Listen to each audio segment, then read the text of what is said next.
চলতি বছর বাংলাদেশ থেকে পাকিস্তানে সরাসরি ফ্লাইট চালু হওয়া নিয়ে পাকিস্তানি রাষ্ট্রদূত সৈয়দ আহমেদ মারুফ সংবাদটি জানিয়েছেন। ঢাকা সফররত পাকিস্তানি ব্যবসায়ীদের সঙ্গে আয়োজিত এক মতবিনিময়ে তিনি এই তথ্য প্রকাশ করেন।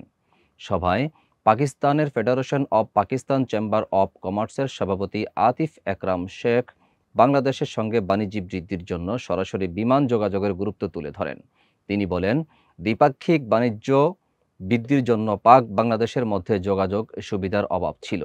ডেস্ক নিউজে বিস্তারিত জানাচ্ছেন লাবনী আক্তার। পাকিস্তানি রাষ্ট্রদূত সৈয়দ আহমেদ মারুফ বলেন, বাংলাদেশি পণ্য আমদানিতে আমরা আগ্রহী আছি এবং পর্যটন ও জনগণের মধ্যে সম্পর্ক উন্নয়নের মাধ্যমে বাণিজ্য বাড়ানোর ওপর গুরুত্ব দিচ্ছি।